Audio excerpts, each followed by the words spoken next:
Hola, ¿qué tal? Una vez más aquí en su programa Legalmente Hablando de Valeriano Abogados.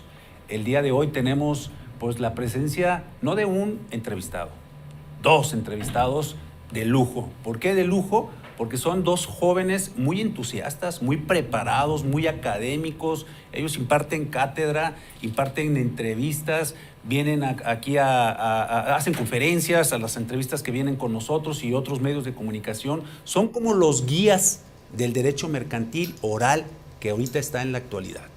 ¿Esto qué significa? Significa que yo creo que ellos van a ser como los jefes de toda esta oralidad, porque son los que están conjuntamente preparándose para que las nuevas generaciones puedan ya desarrollar esta materia oral que parece fácil, pero no, señores, es complicada y más si no nos preparamos.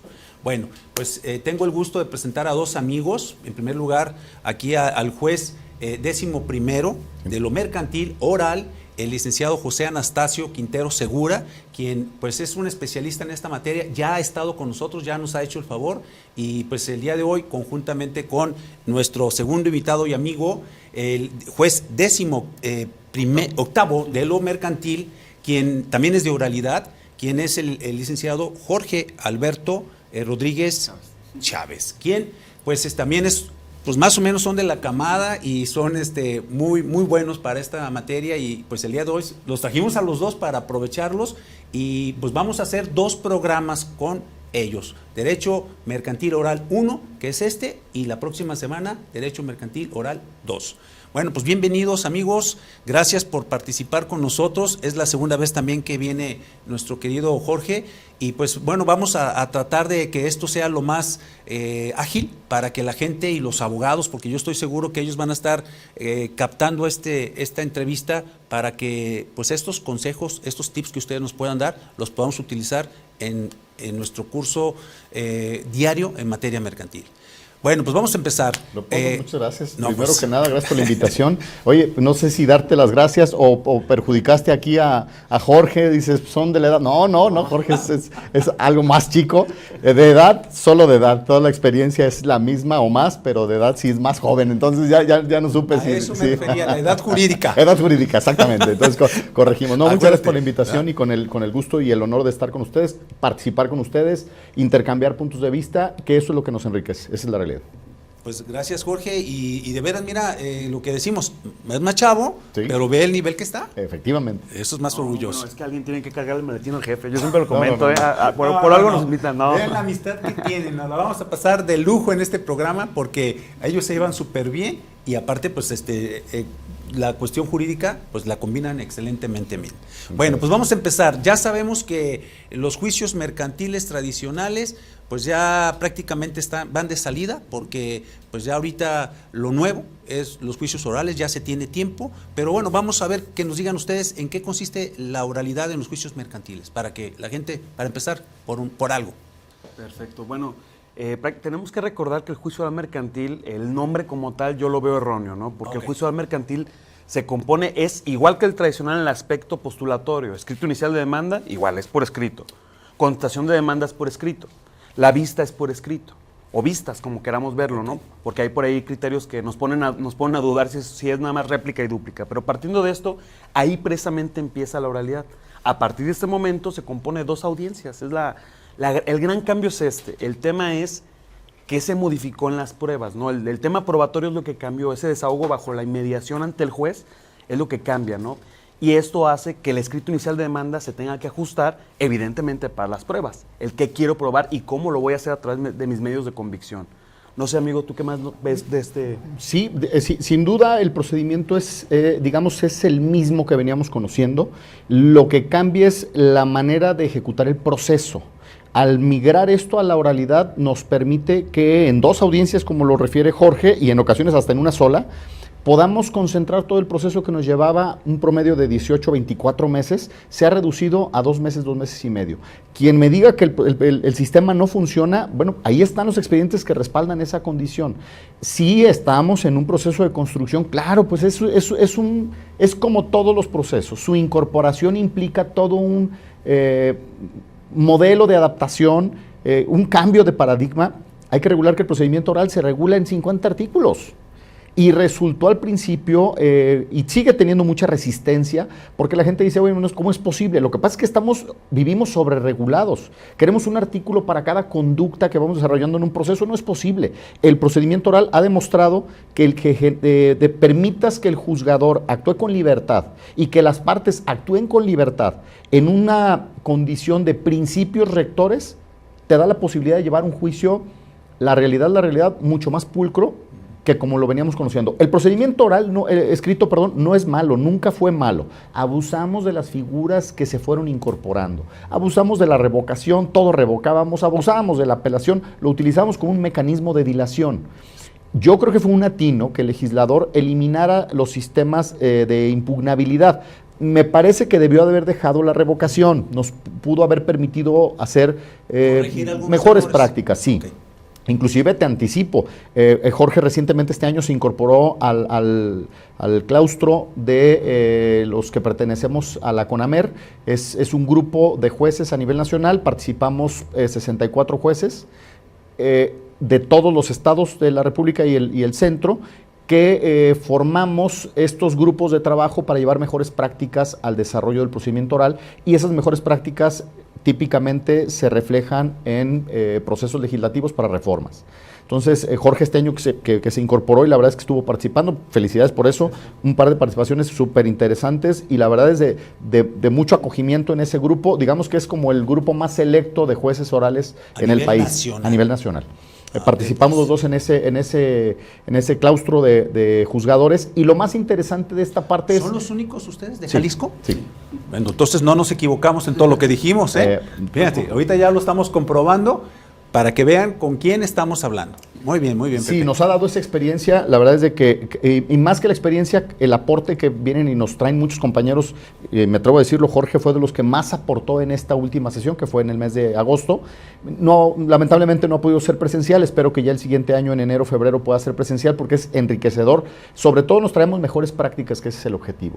No me dejarás mentir en el sentido de que hemos adoptado algunas de las condiciones que desarrollan muchos juzgadores del resto de la República y las ponemos en práctica aquí. Formas que para nosotros en algún momento podríamos suponer que eran impensables que las desarrolláramos aquí, como por ejemplo desahogar una prueba testimonial de forma remota. El testigo lo tienes en otra ciudad y tú lo estás interrogando a través de la videoconferencia, aquí, con las partes en el juzgado. Digo, finalmente hay que innovar. Habrá temas que hay que corregir, sin duda. El procedimiento es un procedimiento, insisto, en construcción, que requiere de muchos ajustes, pero la realidad es que en lo general ha funcionado muy bien. Muy bien. Bueno, entonces ya vimos las bondades del juicio mercantil oral, que ya nos dijo Jorge, que bueno, es mixto, porque bueno, se presenta la demanda y todo. Ahora vamos a ver cuándo procede cuándo debe presentarse en un juzgado oral un juicio de esta naturaleza, o sea, en qué casos, para que la gente sepa, ¿no? Pero vamos a ver, vamos a ir a nuestra primera pausa comercial, regresamos, y regresando nos dicen cómo es que la competencia recae en ustedes, ¿correcto? Correcto. No le cambie, regresamos.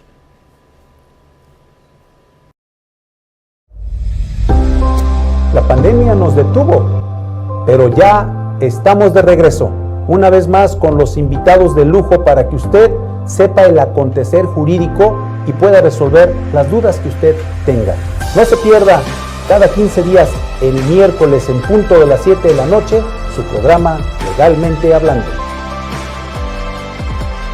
Muchísimas gracias, maestro Honrado, como siempre, con la invitación. Todos los avances, el crecimiento que tiene tu programa, proyecto. Bueno, mi principal maestro, quiero recordar.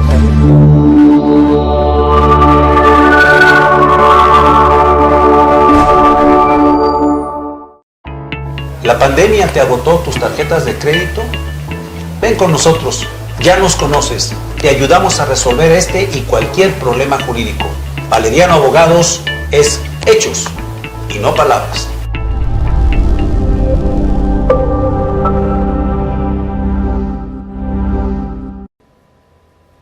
Regresamos a su programa Legalmente Hablando. Estamos hablando con dos jueces de la máxima capacidad en materia mercantil oral. Y pues nos quedamos, Jorge y Pepe, en cómo puede saber un postulante o un litigante que debe presentar una demanda en materia oral mercantil? Fíjate, amigo, que yo creo que en estos momentos es lo más complicado, y lo digo, me atrevo a decirlo de esta manera, porque en ocasiones el abogado no sabe qué es lo que quiere. Me refiero, ¿qué es la acción? Mi acción, cuando yo voy con la justicia, le digo qué quiero y por qué lo quiero. Y en ocasiones tenemos un amigo de despacho, un compañero, nos pasa la demanda y ni siquiera sabemos cómo le fue a nuestro compañero. A lo mejor le fue súper mal y ya presentó una demanda igual. Entonces hay que ver, y vamos a partir de esto, ¿no? Yo siempre le comentaba con mi amigo, y lo que hicimos nosotros en la CONAMER era el tema de exclusión de vías, o exclusión en su caso de aquella cuestión que yo voy a ampliar. Es decir, aquel abogado que va a ampliar primero tiene que partir cuáles son las vías que existen vivas en el juicio mercantil, para de eso partir si es oral o es tradicional. Si el procedimiento tiene una vía especial, si es un fideicomiso, una prenda, en automático que se nos venga a la cabeza es tradicional. O sea, seguimos con ese chip que todo aquello que tenga trámite especial va a ser la vía especial tradicional. Partiendo entonces de esto nos va a remitir, y vamos a verlo de esta manera, es como cuando estamos en el tema familiar, ¿no? Decíamos nosotros, todo aquello que tenga trámite especial, ¿cuál es la regla? Si no tiene vía especial, es ordinaria. Es correcto. El tema es que esto nos remite entonces a todo aquello que es ordinario, en automático es mercantil oral, en automático. Entonces, la vía oral mercantil contempla dos vías, la ordinaria y en su caso la oral ejecutiva, que para la oral ejecutiva aquí es donde viene la confusión para los litigantes. La oral ejecutiva cada año cambia. Se supone que la idea del legislador es... ¿Por la cuantía? Por la cuantía. Es de acuerdo al 1339. Recordemos nosotros este año, si no mal recuerdo, se actualizó por ahí el 20 de diciembre. Bueno, el año pasado, el 2020, se actualizó el 20 de diciembre, el 1339, para entrar en vigor a partir del 2 de enero. Entonces, este año, cualquier abogado que tenga cualquier documento que sea un ejecutivo que se encuentre regulado como tal, a partir de la cuantía del 1339, que este año marca 705,000 pesos con pesos centavos y va hasta 4 millones. Es decir, es un tipo sándwich. Abajo del 1339 o igual, en automático es oral ejecutivo mercantil. Si va hasta los 4 millones, sigue siendo oral ejecutivo mercantil. Con un solo centavo de más, se convierte en tradicional. Ese es el oral ejecutivo. Y el ordinario es sin limitación de cuantía. Que vamos a entrar a un tema que ahorita va a explicar muy bien mi amigo, y qué va a pasar con aquellos asuntos que no tengan cuantía como tal, que sea obligaciones de dar, hacer o no hacer. Cuando el 1390 bis 11, fracción octava, establece claramente, porque es un artículo que nació a la vida, como éramos en ese momento de cuantías, sigue estando ahí, es decir, una antinomia. Y muchos abogados caen en ese error. Oye, tengo un asunto que es societario. El societario, como no tiene trámite especial, cae con nosotros. Pero el tema es la disolución de una asamblea. Entonces, ¿cómo le vamos a hacer para que pueda conocer en el juicio oral mercantil cuando no sabemos el monto? Porque obviamente es un requisito de procedibilidad. Sí. Cuando yo presente mi demanda, tendré entonces que hacer ¿qué, amigo? Sí, tengo que reclamarle, me determine un quantum al negocio. Y de hecho el legislador, si nosotros revisamos la exposición de motivos, lo que pretendía era que el tradicional migrara en su totalidad, el ordinario migrara en su totalidad a la oralidad. Eso es lo que pretendió. La situación es que dejaron vivo el procedimiento tradicional y el oral, y entonces entramos en la confusión de qué pasa en aquellos que no hay cuantía. Agregaron un parrafito que palabras más menos refiere que el quantum del negocio, cuando se reclame una acción que no sea cuantificable, tenemos que irnos al valor del origen de ese quantum. Por ejemplo, si yo voy a demandar una acción de nulidad, que por su naturaleza no tiene una cantidad en particular, porque es básicamente declarativa, bueno, mi nulidad, ¿qué efecto económico tendrá? Si yo vengo a demandar la nulidad de una escritura que vale 200,000 pesos, bueno, pues entonces lo que el legislador dijo, tu asunto vale por su naturaleza 200,000 pesos. Entonces, no tiene cuantificación, pero sí es cuantificable. Y en consecuencia sí podríamos atenderlo. Habrá acciones que por su naturaleza no sean cuantificables de ninguna manera, entonces esos asuntos se tendrán que seguir atendiendo en el sistema tradicional. La verdad es que son los menos ya los que van a caer en el sistema tradicional. Y yo te diría, lo que Jorge refiere es bien importante para que lo tomen en cuenta. Cuando yo determino mi causa de pedir, tengo que ver cuál es el origen de la causa de pedir más allá del documento que me la genera. Pongo el ejemplo que referías del fideicomiso. Mucha gente cree que un tema de fideicomiso, en automático todos los temas de fideicomiso son tradicionales porque deben de tener tramitación especial. No necesariamente. Si yo voy a demandar la nulidad de un fideicomiso, mi acción no tiene que ver con el fideicomiso per se, con su ejecutabilidad, con su mecanismo de la composición de esa condicionante entre las partes intervinientes en el fideicomiso. Mi acción es para destruir el contrato de fideicomiso y en consecuencia es una acción ordinaria de nulidad. Ese asunto lo podemos atender nosotros básicamente, pero si vamos a hablar nosotros de la ejecución de un fideicomiso, de un proceso de extinción de un fideicomiso que fue pactado por las partes dentro del propio contrato, ese tiene tramitación especial por su naturaleza desde el momento de la creación del propio fideicomiso. Entonces pongo un ejemplo de cómo un solo tema puede llevarnos a las dos vías, a la tradicional o a la oral. Entonces lo básico en mi opinión es justamente eso, regresar a lo básico, empezar a atender desde los conceptos de qué es la acción. Hay ocasiones en que abogados, como bien lo dice Jorge, su causa de pedir no tiene estructura. Hacen una narrativa de hechos, pero de repente no entiendes qué quiere con todos esos hechos. Entonces me parece que volver al tema básico de saber qué voy a buscar. Una nulidad, perfecto. Entonces mi narrativa, pues los antecedentes son muy importantes, sí, pero mi narrativa tendrá que enfocarse básicamente en el punto medular que generó la nulidad. No comparecí, hubo vicios de forma, hubo vicios de fondo, es nulidad absoluta, es relativa. Todo ese tipo de condicionantes, establecerlos en mi demanda y esa me va a llevar a la vía, que eso es muy importante. Y la vía ejecutiva, lamento mucho que hayan dejado esa parte dividida, una parte en el sistema tradicional y otra parte en el sistema oral. Hay que entender que esta división atendió al volumen de asuntos que se manejan en el juicio mercantil ejecutivo.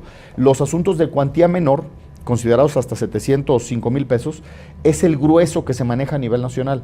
Estos asuntos no los quisieron incorporar a la oralidad para no colapsar el sistema. Recordemos que en el sistema de oralidad uno de los principios rectores básicos es la inmediación, sí, y esta condición implica que el juez esté presente en las audiencias.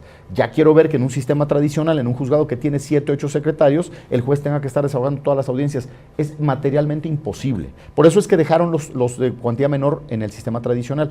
Pero si me preguntas por qué de 4 millones de pesos en adelante vuelven al sistema tradicional, ni en la exposición de motivos, no encuentro una razón lógica. Sin embargo, la regulación así es y tendríamos que tramitarlos en el sistema tradicional por escrito. Oye, Pepe, no les simpatiza a muchos abogados perfecto. Eso. Lo que quieres decir entonces para pues un consejo a los abogados es hagan en concreto sus peticiones porque de alguna forma pues sabes cómo somos muchos muy rolleros y a veces lo hacemos para que el cliente vea una demanda de 20 hojas y digan, caray, este abogado sabe mucho, mira, 80 hojas a lo mejor, ¿verdad? Como lo hacía el Barzón, ¿te acuerdas? Sí, pues, era una biblia de 200, sí, de 200 hojas de tesis y jurisprudencias y dejábamos 5 hojas de pues sí, pero esto pues le quita tiempo a los juzgadores y a todos, ¿no? Sí. Hasta la cuestión de papelería, ¿no? Emplazamientos y eso. Bueno, muy bien, entonces ya vimos cuándo debe de presentarse un juicio mercantil o oral para que ustedes puedan conocer de este asunto. Ahora, ¿qué es lo que sucede ya presentando la demanda? O sea, ya sabemos que es por escrito, nos lo acaba de decir Jorge, como si fuera tradicional, por escrito se admite. A ver, ¿nos podrías decir cuál es la tramitología para que la gente sepa? Sí, claro. Digo, primero que nada, la demanda se presenta como tal ante el juez que es competente. Hay que tener mucho cuidado con esto porque de verdad, en muchas ocasiones el abogado, digo, ya hay que ver en qué juzgado cae porque lo entendemos nosotros, el abogado se quedó con la idea de que el ejecutivo oral mercantil pues es una vía y que el otro es el mercantil oral. ¿Y dónde quedó la palabra ordinario? O sea, el primer consejo que le da el abogado es oral ordinario, porque ese es todo aquello que no tiene trámite especial. Okay. Y el oral ejecutivo es todo aquello que tiene un documento que trae aparejada ejecución.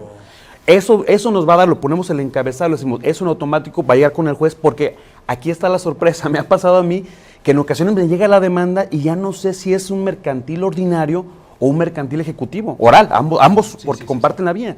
En ocasiones yo me confundo y hasta el abogado, porque el abogado me habla que es una acción causal. Entonces, si habla de la acción causal, esta se ve en la oral ordinario. Y luego viene y me está hablando del exequendum en los puntos petitorios y me está pidiendo una diligencia para romper cerraduras y aquí es donde la misma acción se contrapone. O sea, no sé si el abogado comete la confusión o es ese formato que piden y es donde viene la prevención. Obviamente nosotros tenemos un plazo genérico que establece el 1390 bis 12. El juez siempre puede hacer 3 cosas. Admite, no admite o previene. No vamos a prevenir, digo, pues sería ilógico. Supongamos que me presenten un trámite de divorcio y yo te prevengo para que me traigas el acta de matrimonio para al final no admitírtela. Pues claro que no. Claro. ¿Qué es lo que tengo que hacer entonces? Si me presentas una acción causal, la prevención va a ser en el siguiente sentido. Oye, tienes un documento que la ley establece como pagaré, pero tú me estás diciendo, en su caso, una acción causal. Pero dentro de los hechos y las pretensiones, aquí viene el gran problema, que el abogado a veces no sabe ni qué es la acción causal. Él te pone el pagaré y en todas sus pruebas dice ahí, te demostraré con esto el adeudo, cuando la acción causal no se trata de adeudo. La acción causal, como bien lo dice la Corte a través del 168, son 2 elementos, que reúna todas las condiciones del pagaré como tal, y la otra, demostrar cuál es la causa subyacente generadora que le dio origen, por qué se originó el pagaré. Y es muy complicado porque a veces el abogado ni siquiera te lo pone en las pruebas. Entonces, aunque el abogado vaya en rebeldía, es más, hay un antecedente en la Ciudad de México donde la parte se allana la contraparte y pierde la parte accionante. Dice ¿por qué? Porque ahí el criterio de la Corte dice, se deberá demostrar. Dice, oye, pero si al final se allanó, inclusive se dieron por cierto los hechos. Y dice la Corte, sí, se dieron por cierto los hechos. Dime en tu escrito inicial de demanda, ¿dónde ponías los hechos? Sí me pusiste que se había firmado un pagaré, pero ¿cuál fue la causa?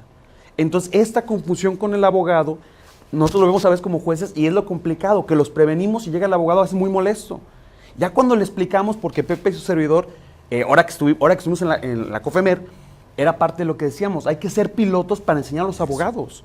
Ya cuando al abogado le explicamos, de verdad yo creo que sale más confundido con nosotros. Al tercer día nos busca y ya nos da la razón. Oye, es cierto, yo no había visto esto. Y entonces aquí hay un multiuniverso porque así lo dice la jurisprudencia. Dice el 1055 bis, a elección del actor.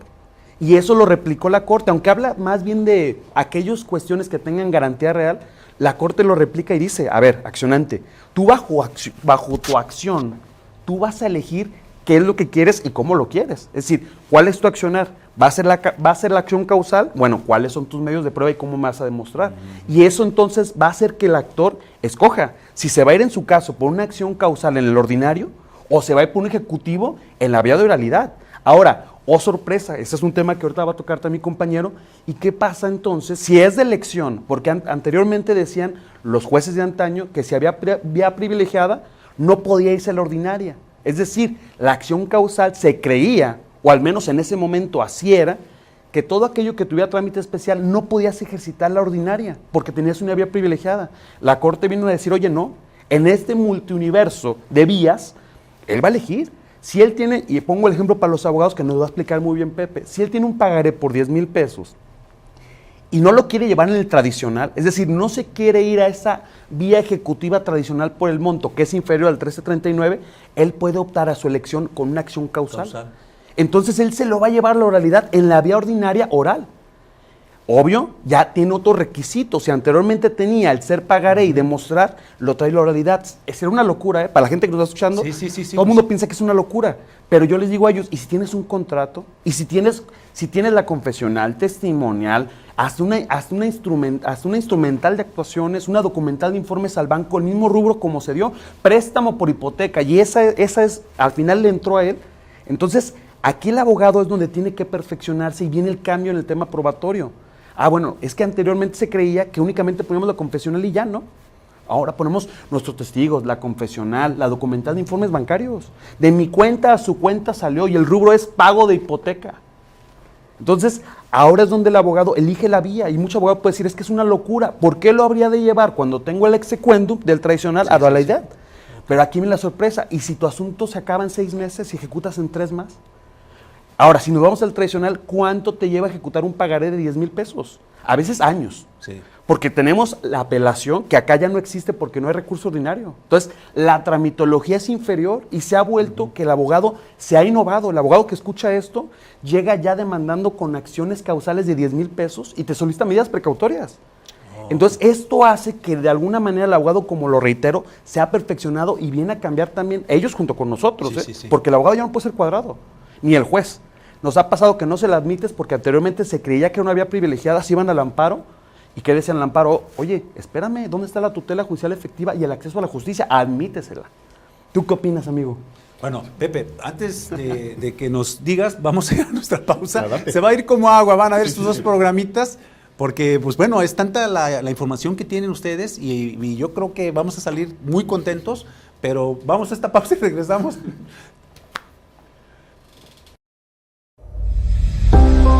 La pandemia nos detuvo, pero ya estamos de regreso, una vez más con los invitados de lujo para que usted sepa el acontecer jurídico y pueda resolver las dudas que usted tenga. No se pierda cada 15 días, el miércoles en punto de las 7 de la noche, su programa Legalmente Hablando. Muchísimas gracias, maestro Honrado, como siempre, con la invitación. Todos los avances, el crecimiento que tiene tu programa, proyecto. Bueno, mi principal maestro, quiero reconocer.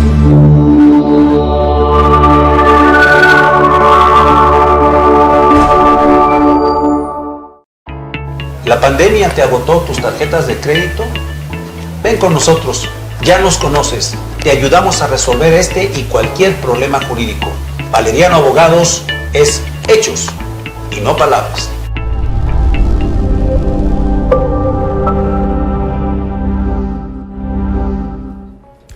Los alimentos. El tema de alimentos es muy importante y son de las cuestiones que de alguna u otra manera nos es más recurrente las preguntas de parte de las personas.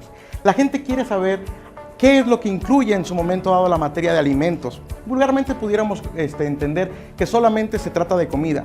Sin embargo, las cuestiones de una pensión alimenticia tienen que ver con muchos más aspectos, entre los cuales entra propiamente la educación, los gastos en su momento dado para atenciones médicas, los gastos de recreo o esparcimiento, las cuestiones extracurriculares que en su momento dado, pues supongamos una persona menor de edad tiene todo el derecho a recibir, ¿sí?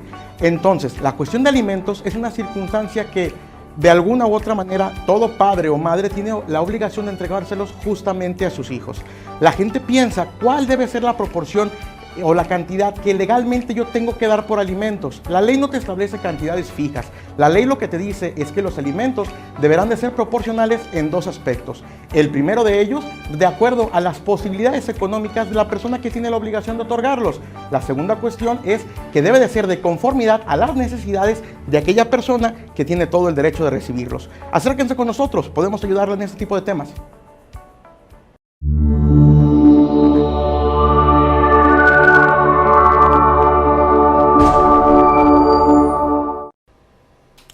Regresamos aquí para no perder tiempo. Vamos, el uso de la palabra al licenciado Pepe, que nos va a explicar lo que nos decía mi querido Jorge. Mira, retomo esa parte de la causa de pedir. La acción la construye el que la solicita. Entonces, bajo esa premisa, la Corte ha sido muy clara. La realidad de las cosas es que el tribunal no es quien tiene que corregir respecto de la vía o el tipo de acción. Nosotros tenemos que recibir, atender que efectivamente las condiciones formales del proceso sean satisfechas y darle curso.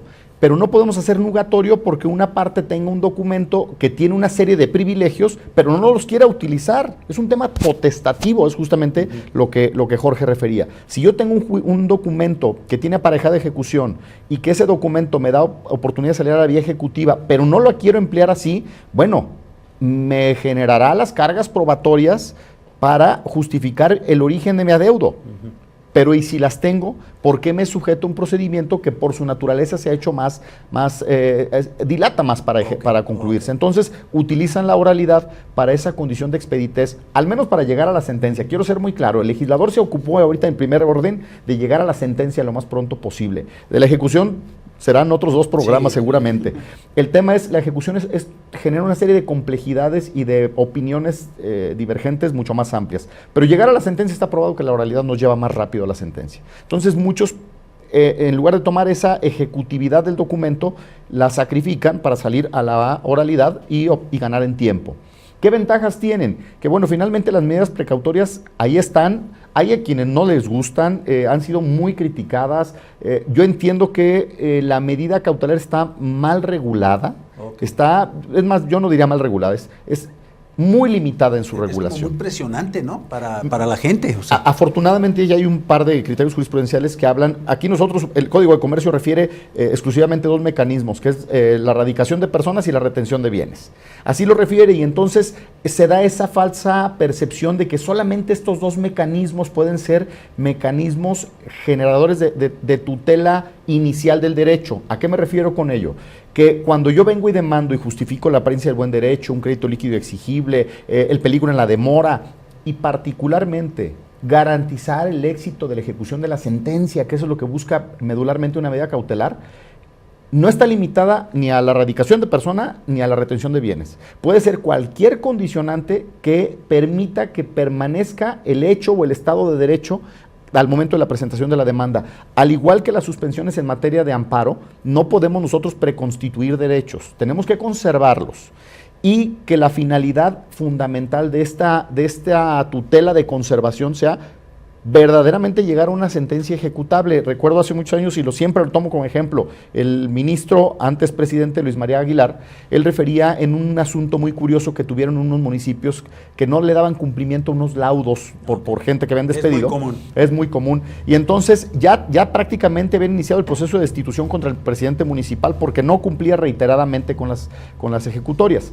Y el ministro decía, una sentencia inejecutable no vale ni el papel en el que está impresa. Entonces, si esa es la premisa, generar una percepción adecuada de la impartición de justicia, tenemos que ocuparnos de la ejecución de las sentencias. Por ello es que se debe hacer estas retenciones y todo. Estas para medidas, poder si está garantizar. justificada, mira, tenemos nosotros una gran ventaja como juzgadores.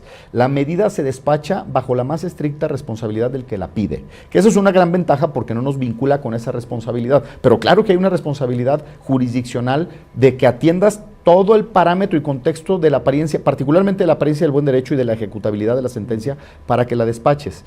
Pero te puedo decir que en la experiencia, porque yo soy muy partidario de despachar medidas cautelares, porque creo que sí son eficaces para el fondo de la contienda. Yo te podría decir, sin temor a equivocarme, que el 80% de asuntos que se ejecuta una medida cautelar no llegan a sentencia. Sí. No llegan a sentencia. Siempre hay arreglo. Y a mí me llama mucho la atención, ¿por qué en los otros, donde no hay una medida de esta naturaleza, por qué no hay arreglo? ¿Por qué? Porque utilizamos el mecanismo establecido por el legislador para dilatar los procedimientos. Entiendo también perfectamente que el comerciante que no cumplió con sus obligaciones tuvo una razón. Típicamente hay infinidad de asuntos que llegan a litigio después de una relación comercial de años. O sea, no es que tuviera la intención de incumplir de ninguna manera. Llegan por condiciones de mercado, situaciones de mercado. Entonces, bajo esta premisa, hay gente que requiere tiempo para poder pagar. Hay algunos mecanismos para generar tiempo. Inclusive yo te diría, hasta el propio convenio nos puede generar tiempo. La condición es no abusar del proceso, porque vamos a terminar igual que en el procedimiento tradicional. Ese sería el fondo. Ah, caray, pues es que estoy hasta sorprendido de cómo traen toda la información, con puntos, con artículos y todo. Y créanmelo, en las pláticas quiero hasta interrumpirlos porque tengo alguna cosa, pero digo, no, mejor déjalos que hablen porque es tanta la información tan interesante que los dejamos. Ahorita fíjense, ya vamos a nuestro último bloque ya comercial y vamos a terminar. Afortunadamente vamos a tener 2 programas que nos van a permitir y como bien dijo Jorge, probablemente después vengamos a otros 2 para que nos hablen de la ejecución y demás cosas que de seguro van a estar latentes ahí ya en el derecho mercantil. No le cambie, regresamos. Problemas legales, acércate con nosotros. En Valeriano Abogados manejamos todas las áreas del derecho: civil, mercantil, penal, fiscal, familiar, contabilidad, laboral. Ven con los profesionales, tú ya nos conoces. Valeriano Abogados, estamos para ayudarte. 30 años de experiencia, usted ya nos conoce. Valeriano Abogados es hechos y no palabras.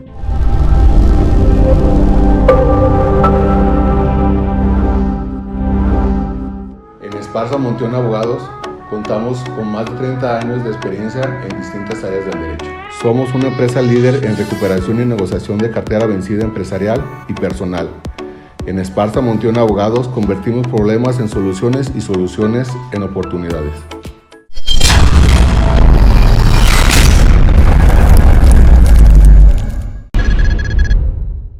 Conoce los beneficios de diagnosticar tus equipos electromecánicos. Evita paros no programados y daños mayores a motores, generadores y subestaciones. Análisis de vibraciones, termografía, alineación láser, estudio de aislamiento, etc. El mejor servicio y calidad en embobinados en media y alta tensión. Contamos con torno y balanceadoras industriales con capacidad hasta 30 toneladas.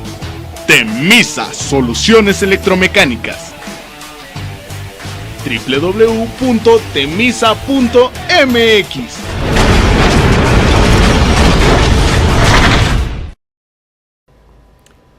Regresamos a nuestra última pausa comercial.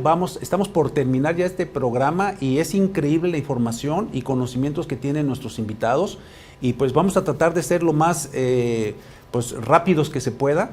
Y les recuerdo que vamos a tener otro programa seguido con ellos para que pues esto se pueda capitalizar más para todos los abogados, para todo el público en general, que estoy seguro que muchos no tienen ni siquiera idea de que se cambió del sistema tradicional al sistema oral. ¿Por qué? Porque pues, a veces el gobierno no da información y como consecuencia pues el que no sabe es como el que no ve. ¿Es correcto o no? Es correcto. ¿Verdad? Bueno, entonces, a ver, continuamos con lo que nos están comentando. Yo quería comentar algo antes de interrumpir. Eso que dices, Pepe, de que el conocimiento del abogado al presentar la demanda mercantil ejecutiva es porque, a veces no tanto porque no sepa acreditar, es porque la idea de todos cuando estudiamos era, tú nomás con un documento preséntalo y procede. Mira, realmente la vía de privilegio, la acción cambiaria como tal, que en la mayoría de títulos es la que se ejerce, pero todos aquellos que tengan pareja de ejecución, al llegar a la vía ejecutiva, efectivamente tiene una serie de privilegios para ello. Y sí, la tendencia era simplificar el medio de prueba. Entendíamos que el documento nos daba prácticamente todos los privilegios de la acción puesta en ejercicio. Yo entiendo esa parte, sin embargo creo que el derecho ha venido cambiando y cada vez es más común. Digo, yo empecé en el tema, en estos andares en el año 95 y era sumamente común. Yo trabajaba con un abogado que llevaba muchos asuntos de banco, de banca Promex en aquel momento. Yo creo que el 80 o 90% no contestaban la demanda. En cuanto recibían su emplazamiento, iban a la institución, llegaban a un arreglo. Eran tiempos distintos. Ahora te puedo decir que el 95% contesta una demanda y hay contienda. Sí. Entonces, bajo esa premisa, tenemos que ir depurando nuestra forma de presentar las demandas. Ahora, la demanda se construye, sí, desde el inicio, pero se reconstruye, si me permiten la expresión, en la evacuación de la vista. Imaginemos que tú presentes un documento y cuando te contestan la demanda te aportan un documento que contiene un recibo de pago de las obligaciones contraídas y te dicen, excepción de pago, ya no debo nada. Y ese documento pudiera provenir con una firma falsa. Bueno, en la evacuación de la vista estoy reacondicionando mi causa de pedir y entonces tengo que reestructurarla para efecto de poder probar que ese documento no es vinculante. Inclusive hay un tema todavía más complejo. Quien demanda con obligaciones que son periódicas y resulta que tú demandas un pago de 10 pesos y el que te contesta te dice, mira, aquí están pagos por 9 pesos. Pero resulta que ustedes tenían relaciones comerciales de antes que implicaban 200 pesos, no solo los 10 que te debe. Te revierte la carga de la prueba de forma tal que tú en la evacuación de la vista tienes que justificar que esos 9 pesos no eran vinculantes con esa obligación. Entonces, es toda una odisea que te implica primero una gran comunicación con tu cliente. Yo creo que los abogados no solamente nos tenemos que enfocar al tema del litigio, hay que empezar a ayudar a nuestros clientes, al comerciante en general, a que sea más pulcro en sus operaciones. Ahora la tecnología nos da toda la oportunidad de que antes eran muy comunes las operaciones de palabra, verbales. Sí. Ahora todo puede quedar documentado a través de un correo electrónico, a través de un mensaje de datos en cualquiera de las plataformas y son elementos que podemos traer como prueba. La gente le da miedo ofertar como prueba una comunicación por medio de WhatsApp. No, es que luego la pericial, híjole, ¿de qué nos hablan? O sea, la premisa de la probidad de los que contienden, me parece que la hemos dejado de lado porque nos hemos acostumbrado a mentir. Pero si yo estructuro en mi demanda y acompaño mensajes de WhatsApp, no tengo que anunciar de entrada la prueba pericial en materia de informática. Sería tanto como decir que estoy mintiendo y quiero probar que no estoy mintiendo. Bueno, si yo acompaño mis documentos, será mi contraparte el que tenga que justificar que esa información fue viciada, que no contiene el contexto en el que se envió, etcétera, etcétera. Y ya entraremos en una dinámica distinta dentro del proceso, pero de entrada creo que la tecnología nos ha venido a ayudar para poder generar esa información que se da entre los comerciantes.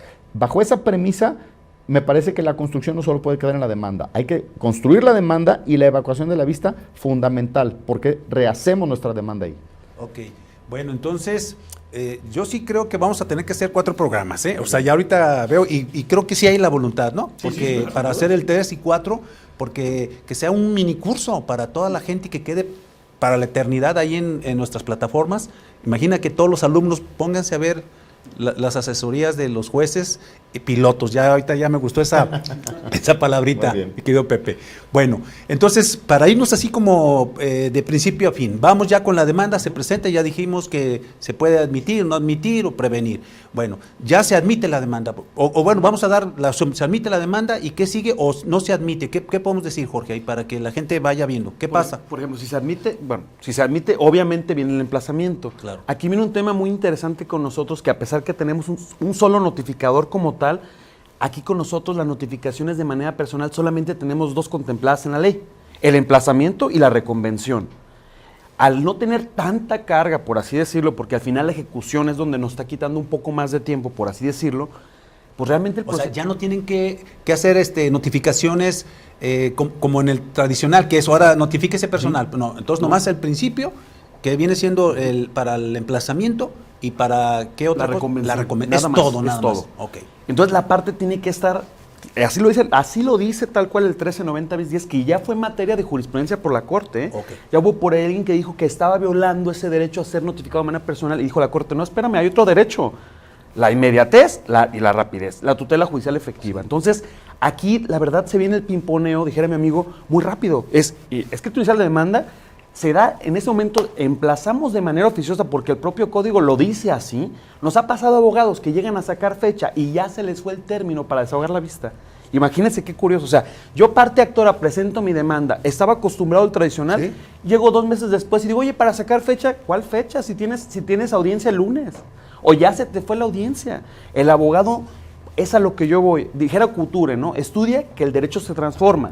Aquel abogado que no se prepara cada día será menos abogado. Eso lo vemos abajo en las audiencias. Aquí es donde yo he visto a los chavos que llegan y los ves y muy diferentes. Y tenemos aquel abogado de antaño, pues que simplemente no sabe qué pasó. Entonces yo creo que la persona que está escuchando esto, pues tiene que cambiar el chip.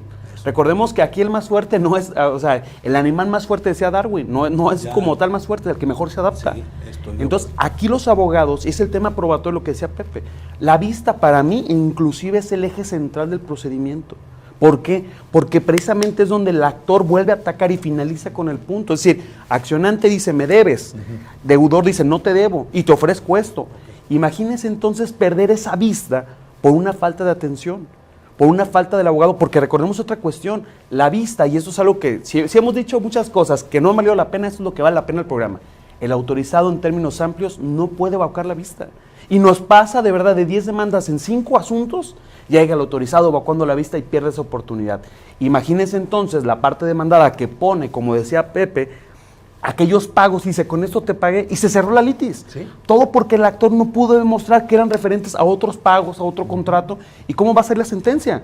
Pues va a salir en su caso absolviendo. Entonces esa es la importancia. Entonces reiterando ya para finalizar, escrito inicial, contestación, damos la vista, y yo en su caso y Pepe hemos optado, porque hay un criterio de la Corte que establece que tiene que haber vista de la vista, para cerrar la pinza, para que tengan igualdad.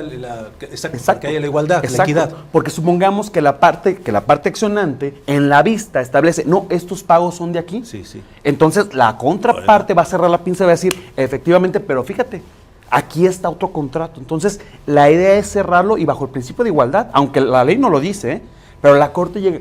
Volvemos al punto donde la Corte ya ha innovado, ya ha reformado la ley a través de la jurisprudencia, porque el código te dice que nomás hay una vista. Pero ¿qué dice la Corte? No, dale la oportunidad, a lo mejor hay algo muy importante que te quiere decir el demandado. Y aquí es donde podríamos cerrar la primera etapa postulatoria, esa cuestión que se conocía como de litis cerrada, que platicaremos más adelante si realmente sigue siendo litis cerrado o no, porque ahora tenemos muchos criterios que subsanan, y cuando estamos hablando de temas de comercio, muchos temas, digo, si nos metemos también a nulidad de transferencias bancarias, tema de seguros, entonces el derecho sí ha cambiado al grado que los abogados tienen que también saber hasta dónde es su responsabilidad. Como decía Pepe, yo no tengo que demostrar en mi accionar estas cuestiones, y a veces el abogado ni siquiera sabe qué es lo que tiene que demostrar. Vamos a ponernos en un tipo de accionar, de una cambiaria directa, pues simplemente tu título lo constituye como tal el documento. Pero ojo, hay documentos que pueden ser fundatorios, habilitantes y probatorios. El pagaré lo hace. Si el pagaré es fundatorio bajo el 1061 fracción primera, sin tu pagaré no hay demanda. Ahora, ¿por qué habilitante? Si nos vamos al 2728 de la Ley General de Superaciones de Crédito, eso lo va a facultar como endosatario en procuración y va a ser probatorio. Ojo, si estamos hablando de mi acción cambiaria directa, y si lo llevamos a la causal, pues ya entonces también va a ser probatorio. O sea, por eso el abogado tiene que saber y llegar a enseñarle al juez. A mí me ha tocado abogados que tú lees su demanda y dices, este cuate sabe lo que quiere. Sí. Y hay abogados que tú los pasas a la oficina, ni siquiera saben lo que quieren, ¿eh? Me tocó, en algún momento tenía un auxiliar. Estamos con lo anterior todavía y estábamos hablando de idiomas distintos, ¿no? Sí. Entonces no entendemos. Me pasó con un auxiliar que llega un abogado, digo, si ve la grabación, mi compañera que ahora está en los federales, Ale Murillo, estaba ahí y dice, ¿quién hizo esta demanda? Y con otras palabras, ahí estaba el abogado enfrente. No, el abogado voltea y dice, yo la hice. Y ella le dice, con toda la confianza, oiga, licenciado, no le entiendo. A ver, ¿qué quiere esto? El abogado la agarró, dice, efectivamente ni yo le entiendo. Entonces, esa es la cuestión que viene a cambiar. Ahora, nosotros bajamos a las audiencias y nos vemos al tú por tú. Es donde Pepe, desde que entré, me dijo, aquí es el momento donde tú vas a ver qué traes y el abogado te va a ver, porque arriba vemos caras y gritamos y abajo nos comportamos. Ante la Cámara cambió. Entonces, este derecho probatorio, a mi punto de vista, o el gran acierto que dio el legislador es la inmediación. Ahora sí tengo al juez y al juez lo que le pido me lo da. Y si no me lo da, se lo vuelvo a pedir. ¿Cuántas veces en audiencia, que va a ser el siguiente tema, dice el juez, trámite no previsto en la ley o alguna otra cuestión? O sea, momento procesal no oportuno, levanto la mano otra vez. A ver, señoría, ¿cuál es el momento procesal oportuno? Y contéstemelo. Entonces, aquí es donde el juez tiene que tener esa habilidad de decir cuál va a ser el momento. Oye, Jorge, y Pepe, a ver, y en tratándose de medios preparatorios de juicio en donde no hay documento, ¿también procede aquí en los juicios orales? Sí, mira, te comento, sí, el medio preparatorio no estaba regulado hasta el 2017, lo incorpora el legislador a la parte del capítulo de oralidad. Lo incorpora, me refiero a que refirió que serán tramitados también en oralidad aquellos trámites prejudiciales o medios preparatorios, siempre y cuando efectivamente el principal vaya a recaer en oralidad. Es decir, si van a preparar un juicio que por su naturaleza va a ser oral, desde luego nosotros tenemos competencia para conocer. Pero si yo voy a preparar un juicio mercantil ejecutivo que por su cuantía no puedo conocer, evidentemente no puedo atender el medio preparatorio. Esa sería la limitante para el medio preparatorio. Pero sí, cualquier acto prejudicial que pretenda concluir con un procedimiento oral, sí es de atención para nosotros, sí. Okay. La regulación es muy limitada, sin duda, habría que aplicar supletoriamente. Recordemos que el legislador ya inclusive la Corte ya decantó el sistema de supletoriedad para el procedimiento oral.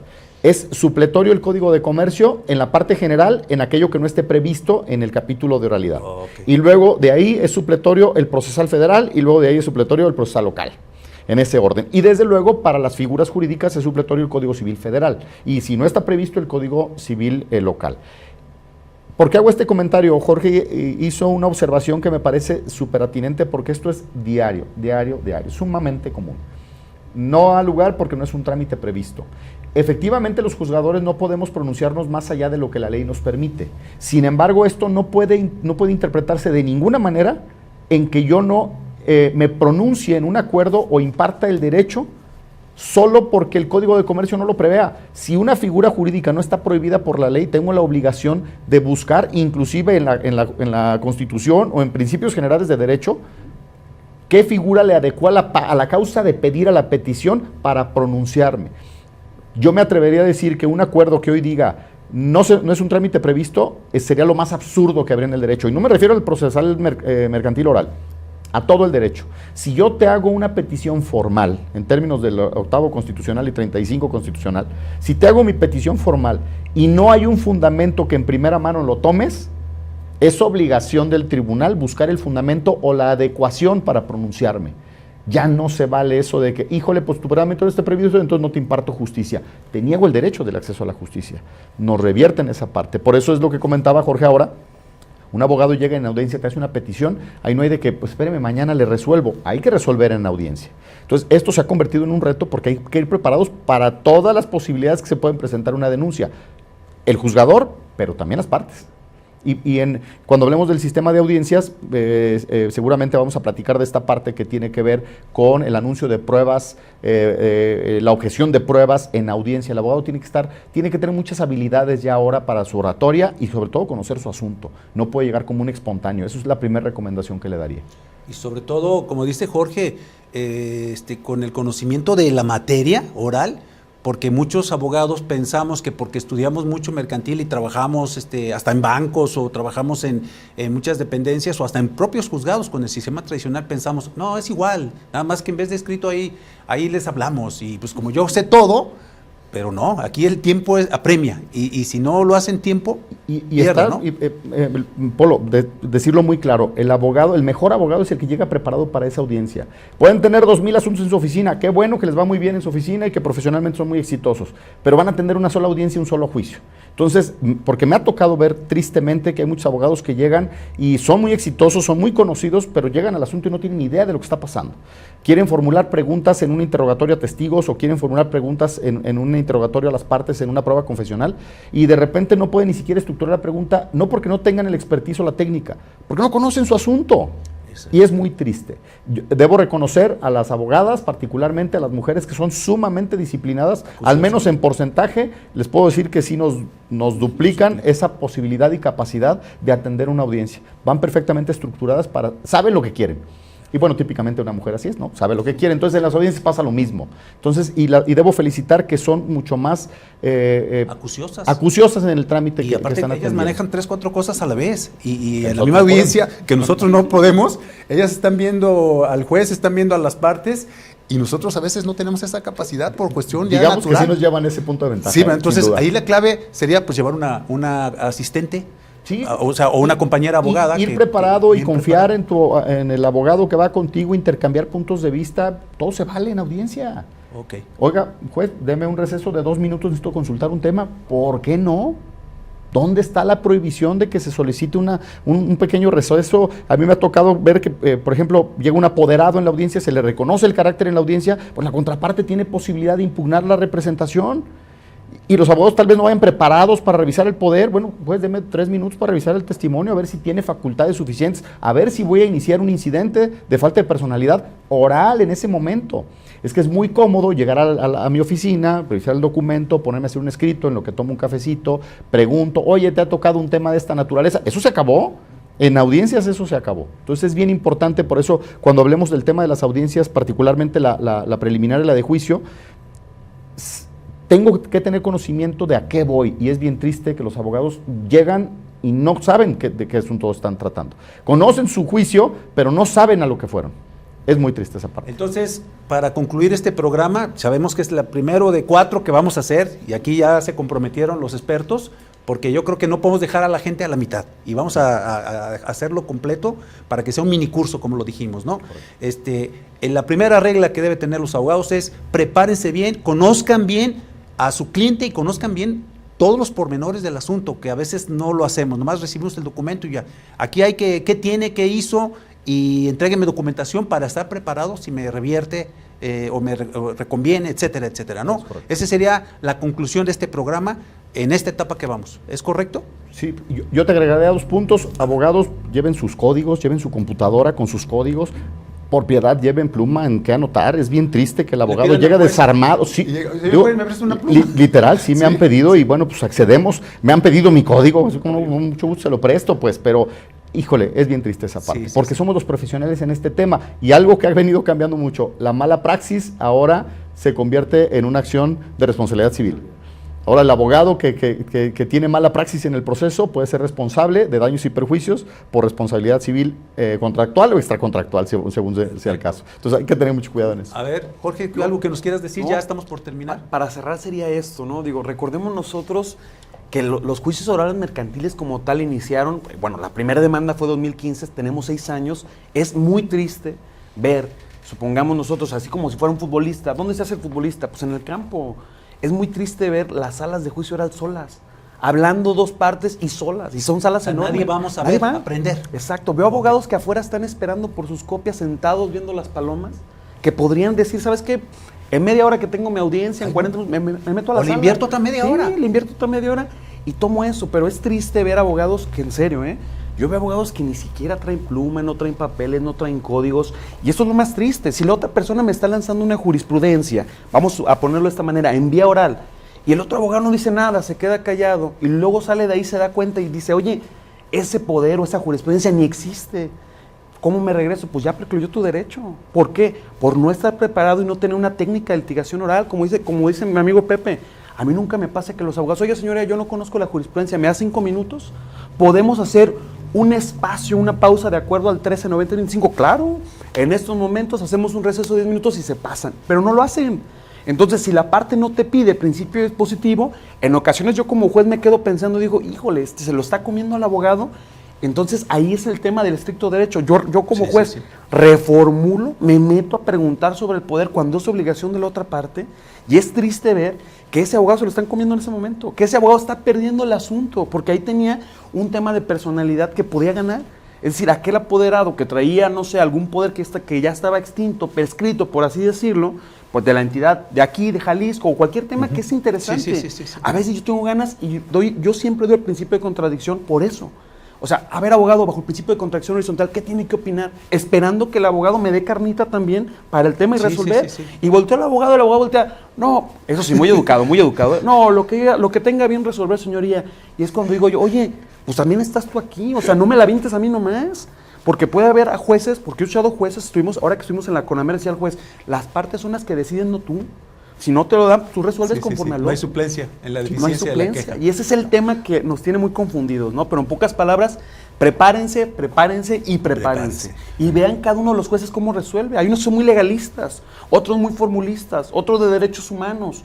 Ahora, yo lo platicamos esta vez a nivel nacional y decía, ¿un juez podría cambiar sus determinaciones de una audiencia u otra? Porque vamos a suponer que es un juez muy legalista y en la otra ya resulta que ya es muy humanista. ¿Habrá algún interés?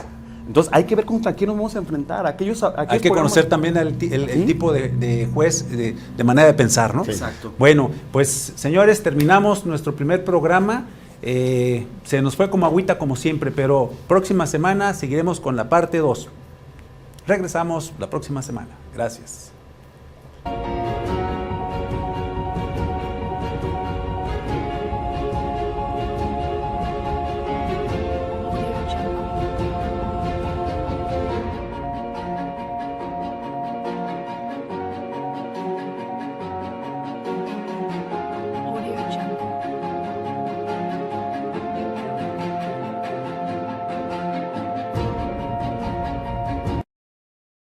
Muchísimas gracias, maestro Honrado, como siempre, con la invitación. Todos los avances, el crecimiento que ha tenido tu programa, participar proyecto, con, bueno, mi seguir principal contigo. maestro, quiero reconocerlo.